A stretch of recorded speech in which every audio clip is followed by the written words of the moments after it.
Pada pertemuan kali ini kita akan mempelajari tentang materi gelombang. Materi yang dipelajari pada pertemuan kali ini adalah pengertian gelombang, jenis-jenis gelombang, kemudian variabel-variabel gelombang, cepat rapat gelombang, dan karakteristik gelombang. Oke, langsung kita masuk ke sub yang pertama, yaitu pengertian gelombang. Gelombang merupakan sebuah getaran yang merambat, dan yang dirambatkan hanyalah energi dari sumber getarnya. Oleh karena itu, energi gelombang sama dengan energi sumber getarnya itu sendiri. Kemudian gelombang dapat kita bagi menjadi dua bagian. Yang pertama adalah berdasarkan mediumnya, yang kedua berdasarkan arah rambatnya. Berdasarkan mediumnya, gelombang dibagi menjadi dua. Yang pertama, gelombang mekanik, yaitu sebuah gelombang yang memerlukan medium untuk merambatnya. Contohnya gelombang mekanik adalah gelombang berat tali, gelombang bunyi, maupun gelombang pada permukaan air. Kemudian yang kedua yaitu gelombang elektromagnetik. Gelombang elektromagnetik ketika merambat, dia tidak memerlukan sebuah medium perantara. Yang termasuk contoh gelombang elektromagnetik yaitu cahaya, gelombang radio, gelombang mikro, gelombang sinar X, bahkan gelombang sinar gamma. Itu adalah contoh-contoh yang termasuk dalam kelompok gelombang elektromagnetik. Kemudian berdasarkan arah rambatnya, gelombang pun dibagi menjadi dua bagian. Yang pertama adalah gelombang transversal, artinya arah rambatnya tegak lurus terhadap arah getarnya. Inilah arah rambatnya dan inilah arah getarnya. Arah rambatnya horizontal, arah getarnya vertikal, sehingga arah getar dan arah rambat menjadi tegak lurus. Gelombang transversal ini terdiri dari bukit dan lembah. Bukit dan lembah. Kemudian yang kedua adalah gelombang longitudinal, yaitu gelombang yang punya arah rambat senantiasa sejajar dengan arah getarnya. Jadi arah rambatnya horizontal, arah getarnya pun juga horizontal, sehingga arah rambat dan arah getar ini menjadi arah yang sama. Kalau gelombang transversal ada bukit dan ada lembah, maka untuk gelombang longitudinal itu ada renggangan dan ada rapatan, ada renggangan, ada rapatan. Contoh gelombang longitudinal yaitu adalah gelombang bunyi.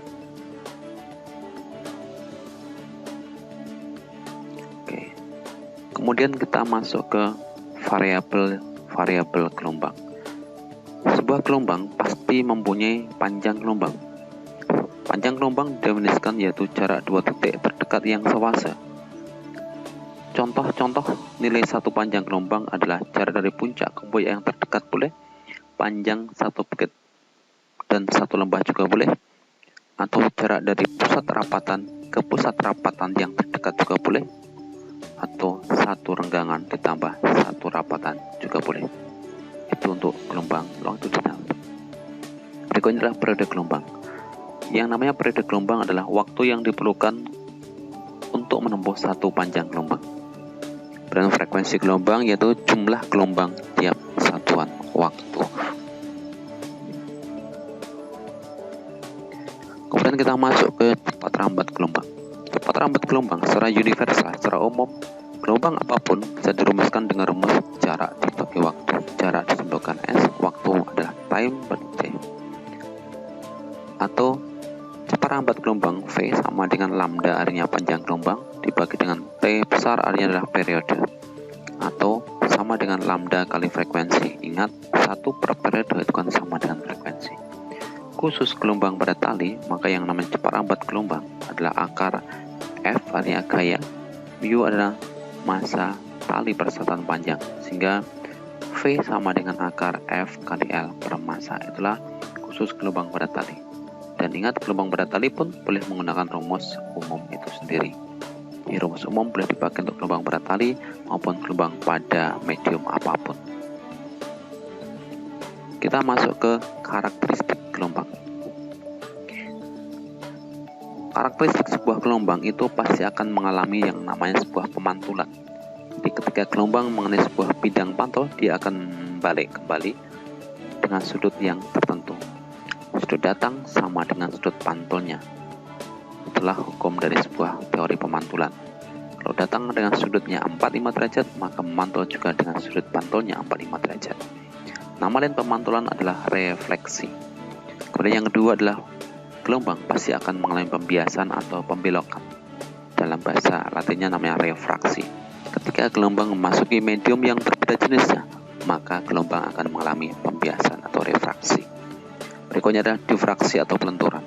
Ketika gelombang mengenai sebuah lubang sempit atau celah yang sempit, dia akan mengalami pelenturan atau difraksi. Berikutnya adalah interferensi atau penggabungan. Dua buah gelombang itu bisa bergabung yang dinamakan dengan istilah interferensi.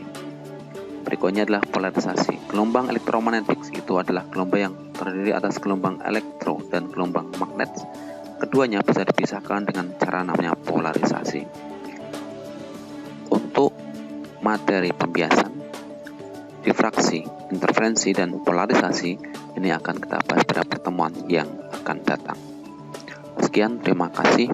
Semoga bermanfaat. Assalamualaikum warahmatullahi wabarakatuh.